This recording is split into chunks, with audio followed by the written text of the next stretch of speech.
Alors, dans Illustrator, vous allez faire un nouveau document. On va toujours aller vers l'impression format A4, orientation horizontale, mode colorimétrique RVB. Donc on est bien d'accord, c'est juste un format de départ dans Illustrator. Si on a besoin d'agrandir l'illustration, qu'elle déborde la 4, on agrandit le plan de travail, ça n'a aucune importance parce que finalement on peut la mettre dans le format qu'on veut. En important le fichier Illustrator dans un autre fichier Illustrator qui lui a le bon format et en redimensionnant ce qu'on a importé dans le nouveau format Illustrator, le bon format. Ou alors on utilise InDesign, on importe le fichier Illustrator qu'on a fait l'illustration, qui n'a pas la bonne dimension par rapport à ce qu'on voulait. On l'importe dans InDesign sur le bon format et on redimensionne. Et on en profite éventuellement pour recadrer, pour laisser tomber une partie de l'illustration. Ça peut donner bien de faire sortir l'illustration au-delà des limites de la page.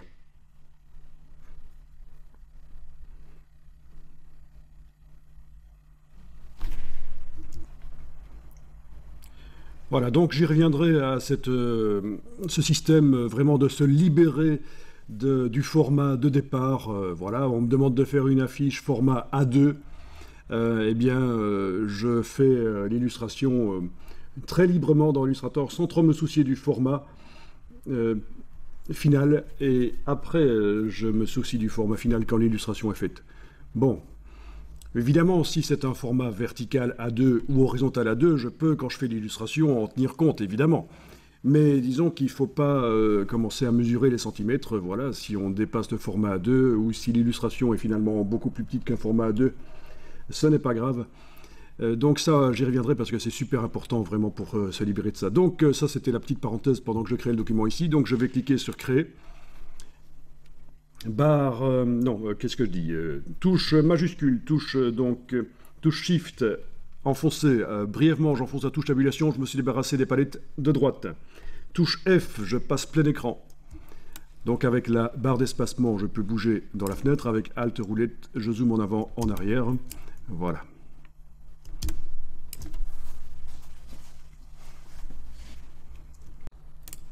Donc on va continuer l'étude du texte. On a pas mal de choses intéressantes à voir au niveau des effets sur le texte. C'est assez vaste en fait. Et ce qui est intéressant, c'est que tout ce qu'on voit sur du texte peut évidemment être également fait par la suite sur des formes, sur des silhouettes, sur des formes qui composent une illustration. Mais il y a quand même des choses spécifiques quand on fait les choses sur le texte. Il fonctionne légèrement différemment de quand on travaille sur les formes. Et ça, je vais vraiment vous en parler. Et vous allez le voir. Donc, première chose, on va prendre l'outil texte. Donc, l'outil texte vraiment basique. Et cliquer sans bouger la souris. On clique sur le plan de travail.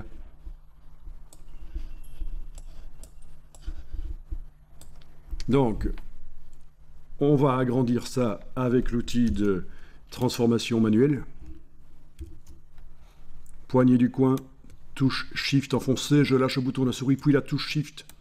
Voilà.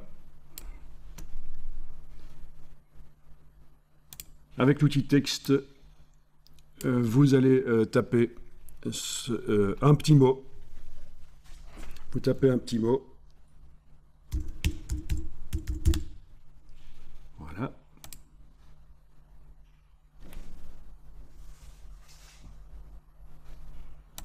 Bien, alors, dans la palette de caractères, vous trouverez parfois des polices de caractères qui sont très particulières, très graphiques, et il se trouve qu'elles ne sont disponibles qu'en une graisse. On appelle ça la graisse, G-R-A-I-S-S-E, c'est l'épaisseur.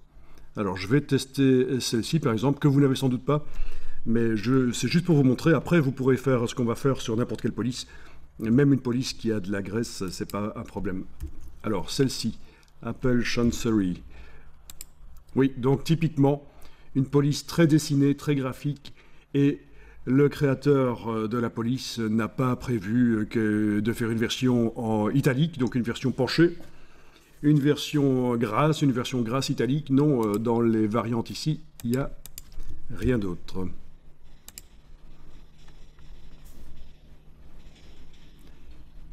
Celle-ci aussi peut-être?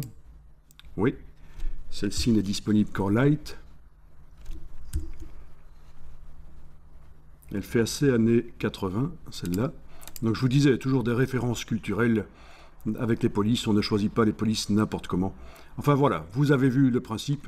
Ici, je vais juste prendre la police de base de Illustrator. La police, je suppose que vous avez aussi du Myriad Pro quand vous...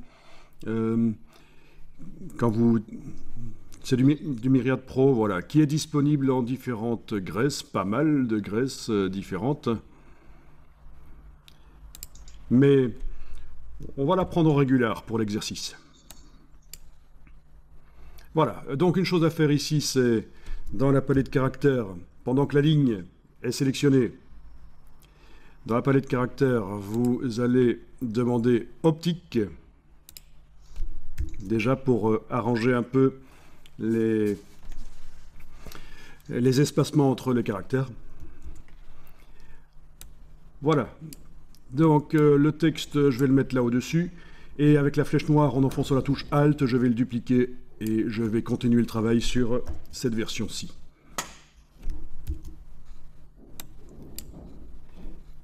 Donc vous vous souvenez qu'on a fait du faux gras hier, du faux gras en ajoutant un contour sur le texte. On va voir qu'on peut faire autrement. Et le but, c'est pas juste de voir qu'on peut faire autrement, c'est que vous allez apprendre des choses et vous allez voir qu'on peut faire des choses sympas avec la technique qu'on va voir aussi. Et ce sera aussi une approche par la suite, pas tout de suite, mais dans quelques minutes, une approche des effets spéciaux modifiables. D'abord, le texte ici. Je veux utiliser un effet qui s'appelle décalage. Alors, si on va dans le menu, d'abord, il faut dire que la ligne est sélectionnée. Si on va dans le menu Objet, Tracé, Décalage, on voit que c'est grisé.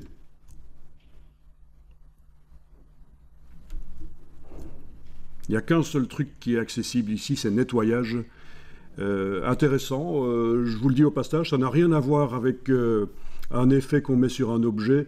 C'est juste parce que parfois, quand on fait des documents Illustrator, il y a des petits points isolés qui traînent. Ils n'ont pas de couleur, on ne les voit pas, mais ils sont là et ils peuvent poser des problèmes techniquement. Donc, c'est à ça que ça sert, le nettoyage qui est là. Donc, ce n'est pas un effet spécial, ce n'est pas un effet qu'on met sur un objet. Donc, c'est pour ça que lui, il est accessible. Mais tous les autres qui devraient normalement être travailler sur les objets, ne peuvent pas le faire parce qu'en fait, il ne s'agit pas vraiment d'un objet vectoriel. Comme je vous l'ai dit, la police de caractère est vectorielle. Derrière, le créateur de la police a fait du vectoriel, il a transformé ça en une police qu'il a vendue, mais c'est inaccessible, les vecteurs sont inaccessibles. Au passage, petite parenthèse, il est possible dans Illustrator de créer ses propres polices de caractère en ajoutant un module externe à Illustrator. Pour ceux que ça intéresserait, de pouvoir créer leur propre police et taper du texte avec, c'est particulier, c'est une demande éventuelle que vous pourriez avoir et donc là il faut se lancer dans un module on ajoute des fonctionnalités à Illustrator pour la création de police. Bon, fin de la parenthèse sur la création de police. Donc il faut que ce soit des objets. Donc, la ligne est sélectionnée, on sait qu'on doit aller dans texte vectorisé. Ce qui est bizarre, parce que c'est déjà des vecteurs en fait, mais voilà. Ceci dit, il existe aussi des polices bitmap, des polices constituées de pixels. C'est plus bas de gamme. Quoi qu'il en soit, quelle que soit la police que vous aviez choisie, ce que vous avez vu là, le texte tel qu'il apparaissait, maintenant, il est sous forme d'objet. On va déjà enregistrer ce document, enregistrer sous.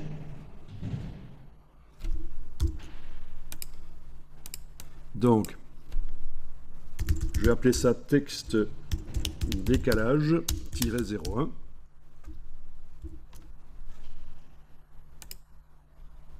Voilà. Bien.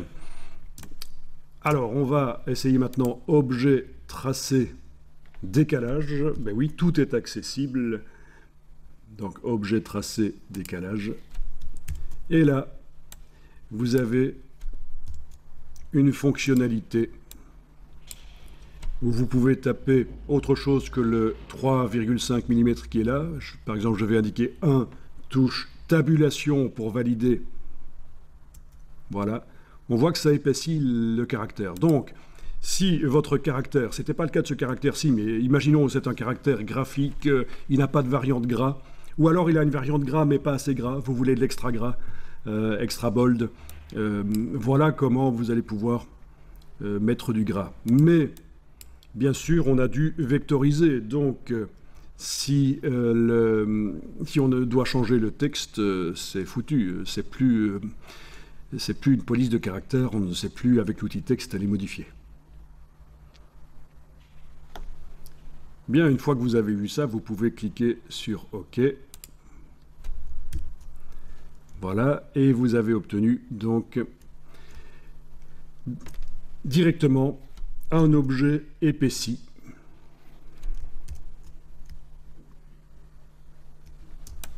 Alors, si on va voir dans la palette des calques,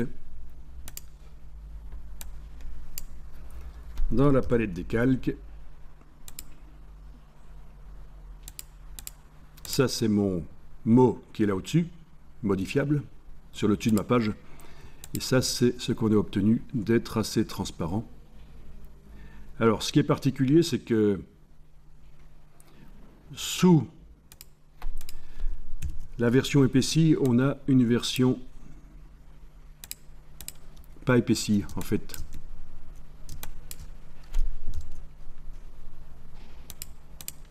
Vous voyez, si vous enlevez l'œil en face d'une des lettres épaisses, vous allez voir apparaître l'autre là juste à côté non épaisse. Je vais enlever l'œil en face du N et voilà, la version non épaissie est là derrière en fait. Voilà. Donc, mais c'est très facile de se débarrasser de toutes ces lettres qui sont là derrière et qui ne nous servent peut-être pas. Il suffit de sélectionner tout. En englobant, pas sélectionner tout, menu sélection tout, parce que là, ça sélectionnerait le texte du dessus aussi. Non, je veux dire sélectionner toutes les lettres là, avec la flèche noire, on englobe, on fait un rectangle de sélection, et puis avec le Pathfinder, il va suffire de cliquer sur Réunion, donc menu, fenêtre, Pathfinder,